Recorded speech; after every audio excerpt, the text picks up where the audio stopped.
ಎಲ್ಲರಿಗೂ ನಮಸ್ಕಾರ. ಸೊ ಇವತ್ತು third day of my trip. ಈಗ ನಾವು ಅಂಡರ್ ವಾಟರ್ ವರ್ಲ್ಡ್ ಇನ್ ಲಂಕಾವಿಗೆ ಹೋಗ್ತಾ ಇದೀವಿ. ಅಂಡ್ ಅದಕ್ಕೂ ಮುಂಚೆ ಮಾರ್ನಿಂಗ್ ಚೆನಾಂಗ್ ಬೀಚ್ ನಾವು ನೋಡೇ ಇರಲಿಲ್ಲ, ನೈಟ್ ಮಾತ್ರ ನೋಡಿದ್ವಿ. ಅದಕ್ಕೆ ಸೊ ಈಗ ಗ್ರ್ಯಾಬ್ ಬುಕ್ ಮಾಡಿದೀವಿ. ನಿನ್ನೆ ಎಲ್ಲ ಫುಲ್ ಬಿಸಿಲಿಗೆ ಓಡಾಡಿ ಓಡಾಡಿ ಬೈಕಲ್ಲಿ ಸಾಕಾಗ್ಬಿಟ್ಟಿತ್ತು. ನಾನು ನಮ್ಮಮ್ಮ ಪಾಪ ನನ್ ಕಲರಿಗೆ ಟರ್ನ್ ಆಗ್ಬಿಟ್ಟಿದ್ದಾರೆ. ಅದಕ್ಕೆ ಈಗ ಗ್ರ್ಯಾಬ್ ಬುಕ್ ಮಾಡಿದೀನಿ. ಗ್ರ್ಯಾಬ್ ಅಲ್ಲಿ ಗ್ರ್ಯಾಬ್ ಇಸ್ ನಥಿಂಗ್ ಬಟ್ ನಮ್ಮಲ್ಲಿ ಓಲಾ ಊಬರ್ ಹೆಂಗಿರುತ್ತೋ ಅದೇ ತರ ಇಲ್ಲಿ. ಸೊ ಈಗ ಗ್ರ್ಯಾಬ್ ಅಲ್ಲಿ ಹೋಗೋಣ ಬನ್ನಿ.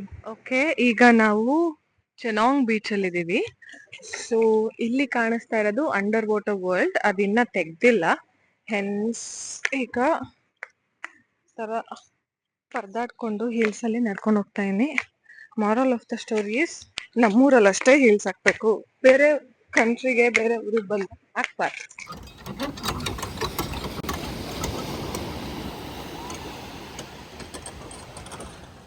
ಬೀಚ್ ಮುಗಿಸ್ಕೊಂಡು ಒಂದು ರೌಂಡ್ ಟ್ಯಾನ್ ಆಗಿ ನಾವು ಬಂದಿದ್ದೆ under water world. So basically ನನಗೆ ಓಕೆ ಅಂತ ಅನ್ನಿಸ್ತು ಇದು, ಬಟ್ ನಮ್ಮ ಅಮ್ಮಂಗೆ ತುಂಬಾ ಇಷ್ಟ ಆಯಿತು. ನೀವೇನಾದ್ರು ಕಿಡ್ಸ್ ಜೊತೆ ಟ್ರಾವೆಲ್ ಮಾಡ್ತಾಯಿದ್ರೆ ಇದು ಮಿಸ್ ಮಾಡ್ದಂಗೆ ಹೋಗಿ, ಮಕ್ಕಳು ತುಂಬಾ ಎಂಜಾಯ್ ಮಾಡ್ತಾರೆ. ಬಟ್ ನನಗಿಲ್ಲಿ ಒಂದು ಅಟ್ರಾಕ್ಷನ್ ಅಂತ ಅನಿಸಿದ್ದು, ಇವರು ಫುಡ್ ಫೀಡಿಂಗ್ ಅಂತ ಮಾಡ್ತಾರೆ. ಅಂದರೆ ಆ ಪ್ರಾಣಿಗಳಿಗೆ ಸ್ಪೆಸಿಫಿಕ್ ಟೈಮಲ್ಲಿ ಫೀಡಿಂಗ್ ಸೆಷನ್ಸ್ ಅಂತ ನಡೆಯುತ್ತೆ. ಸೊ ಅದನ್ನು ತುಂಬ ಇಂಟ್ರೆಸ್ಟಿಂಗ್ ಅಂತ ಅನ್ನಿಸ್ತು ನನಗೆ. ಬಿಕಾಸ್ ನಾವು ಎಷ್ಟೋ ಸತಿ ಲೈವ್ ಫೀಡಿಂಗ್ ಸೆಷನ್ಸ್ ಎಲ್ಲ ಈ ಝೂಸಲ್ಲಿ ನೋಡಿರಲ್ಲ.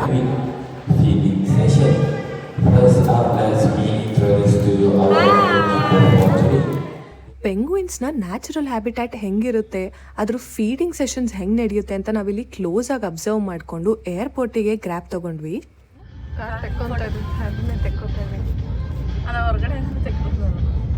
ಎಷ್ಟು ಕ್ಲೀನಾಗಿ ಇಟ್ಟಿದ್ದಾರೆ ಕ್ಯಾಬ್. ನಾವು ಆ್ಯಕ್ಚುಲಿ ಲಾಸ್ಟ್ ಟ್ರೈಗೆ ಹೋದಾಗ ನಾವು ಫಾರ್ಚುನರ್ನು ಕ್ಯಾಬ್ ಆಗಿ ನೋಡಿದ್ವಿ. ಆ್ಯಂಡ್ ಸೇಮ್ ಪ್ರೈಸ್, ನಾರ್ಮಲ್ ಏನು ಲಕ್ಸುರಿ ಅಂತ ಜಾಸ್ತಿ ಏನಿರಲಿಲ್ಲ. ನಮಗೆ ನಮ್ಮ ಬೆಂಗಳೂರು ಏರ್ಪೋರ್ಟ್ ನೋಡಿ ನಾವು ಚೆಕ್ ಇನ್ ಟೈಮ್ಗಿಂತ ಅಟ್ಲೀಸ್ಟ್ 1-2 hours ಪ್ರಯರ್ ಇರ್ತೀವಿ, because heavy queues and lines ಇರುತ್ತೆ ಅಂತ. ಆದರೆ ಈ ಏರ್ಪೋರ್ಟಲ್ಲಿ ಲೈನೇ ಇರಲಿಲ್ಲ, ಬಿಕಾಸ್ ಇಲ್ಲೆಲ್ಲ ಸೆಲ್ಫ್ ಚೆಕ್ ಇನ್. ನೀವೇ ಸೆಲ್ಫ್ ಚೆಕ್ ಇನ್ ಮಾಡ್ಕೊತೀರಾ, ನಿಮ್ಮ ಲಗೇಜ್ನ ನೀವೇ ಬೆಲ್ಟ್ ಒಳಗೆ ಇಡ್ತೀರಾ, ನೀವೇ ಅದಕ್ಕೆ ಬಾರ್ಕೋಡೆಲ್ಲ ಸ್ಕ್ಯಾನ್ ಮಾಡ್ಕೋತೀರಾ. ಸೊ ಇಟ್ಸ್ ಲೈಕ್ ಎಲ್ಲ ನಾವೇ ಕೆಲಸ ಮಾಡಿಕೊಂಡು ನಾವೇ ದುಡ್ಡು ಪೇ ಮಾಡಿ ಒಳಗಡೆ ಚೆಕ್ ಇನ್ ಆದಂಗೆ. ಇನ್ನು ಸೆಕ್ಯೂರಿಟಿ ಚೆಕ್ಕಿಂಗ್ ವಿಚಾರಕ್ಕೆ ಬಂದರೆ ಇಲ್ಲಿ ಬೇಗ ಅಂದರೆ ಬೇಗನೆ ಮುಗ್ದೋಯ್ತು ನಮಗೆ. ವಿತಿನ್ ಆಲ್ಮೋಸ್ಟ್ 10 minutes ಅಷ್ಟರಲ್ಲಿ ನಾವು ಸೆಕ್ಯೂರಿಟಿ ಕ್ಲಿಯರ್ ಮಾಡಿಕೊಂಡು ನಮ್ಮ ಗೇಟ್ ಹತ್ರ ಹೋಗಿ ವೆಯ್ಟ್ ಮಾಡ್ತಾ ಇದ್ವಿ. ಬೇಸಿಕ್ಲಿ ಎಲ್ಲ ಚೆಕ್ ಇನ್ ಪ್ರೊಸೀಜರ್ಸು ನಮಗೆ ಮ್ಯಾಕ್ಸ್ ಟು ಮ್ಯಾಕ್ಸ್ ಒಂದು 25 minutes ತೊಗೊಂತು ಅನ್ಸುತ್ತೆ ಅಷ್ಟೇ. ಸೊ ಯಾರ್ಯಾರು ಲಂಕಾವಿ ಏರ್ಪೋರ್ಟಿಗೆ ಹೋಗ್ತೀರಾ, ಮೇಕ್ ಶ್ಯೂರ್ ನೀವು ಆಲ್ಮೋಸ್ಟ್ ಒಂದು 40 minutes ಮುಂಚೆ ಇರ್ತೀರಾ ಅಂತ. ಅದಕ್ಕಿಂತ ಜಾಸ್ತಿ ಅಂತೂ ಇಲ್ಲಿ ಟೈಮ್ ರಿಕ್ವೈರ್ ಆಗಲ್ಲ. ಇದು ಯಾವುದು ಗೊತ್ತಿಲ್ದಿರೋ ನನಗೆ ಪಾಪ ಊರಿಗೆ ಮುಂಚೆ ನಮ್ಮಮ್ಮನ ಕರ್ಕೊಂಡ್ಬಂದು ವೆಯ್ಟ್ ಮಾಡಿಸಿ ಅಂತೂ ಇಂತೂ 1 hour ಆದಮೇಲೆ ಕ್ವಾಲಾಲಂಪುರಿಗೆ ಫ್ಲೈಟ್ ಏನೋ ಬೋರ್ಡ್ ಮಾಡಿದ್ವಿ. ಇನ್ನು ಕ್ವಾಲಾಲಂಪುರ್ ಏರ್ಪೋರ್ಟ್ ಲಂಕಾವಿ ಏರ್ಪೋರ್ಟ್ ಥರ ಇಲ್ಲ, ಇಟ್ ವಾಸ್ ವೆರಿ ಬಿಗ್. ನಮಗೆ ಯಾವ ಬೆಲ್ಟಲ್ಲಿ ಲಗೇಜ್ ಸಿಗುತ್ತೆ ಅಂತ ಹುಡುಕೊಂಬರೋ ಅಷ್ಟರಲ್ಲಿ almost 30 minutes ಹೊರಟೋಗಿತ್ತು.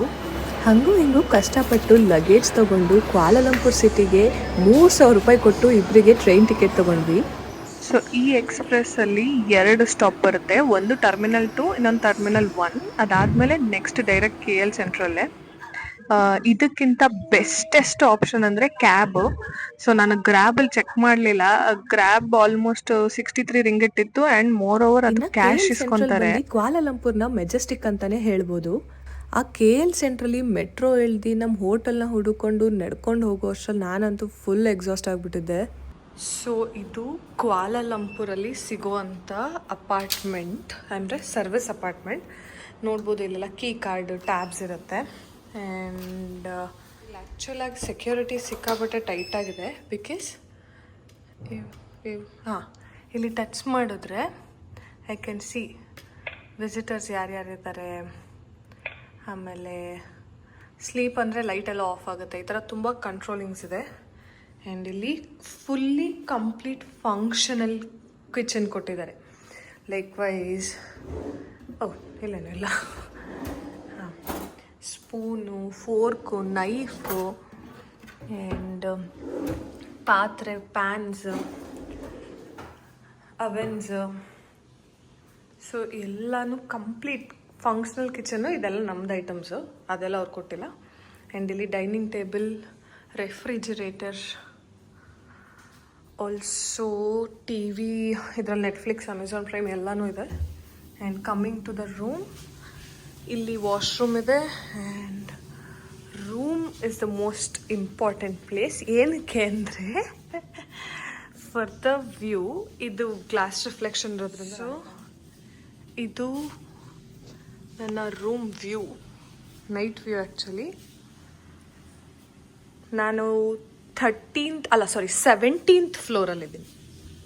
It's like very big huge properties ಇಲ್ಲೆಲ್ಲ. ಸೊ ಸ್ಟವ್ ಅಂತೂ ಸಖತ್ತಾಗಿದೆ. ಈಗ ಇಲ್ಲಿ ಆನ್ ಮಾಡಿಲ್ಲ, ಇಲ್ಲಿ ಕೈ ಇಡ್ಬೋದು. ಇಲ್ಲಿ ಫುಲ್ಲು ಬಿಸಿ ಇದೆ ಈ ಸುತ್ತಮುತ್ತ. ಇನ್ನು ನಮ್ಮ ಸ್ಟೇನ ಮೇನ್ ಅಟ್ರಾಕ್ಷನ್ ಬಂದು 35th ಫ್ಲೋರಲ್ಲಿ infinity pool with city view. Oh my God, it was so lovely.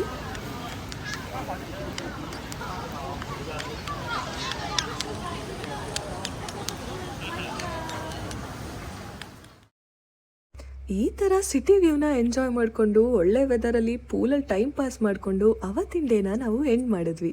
ಜಾಲಿ ಎಲ್ಲ ಜಾಲಿ ಜಾಲಿ ಜಾಲಿ ಎಲ್ಲ ಜಾಲಿ.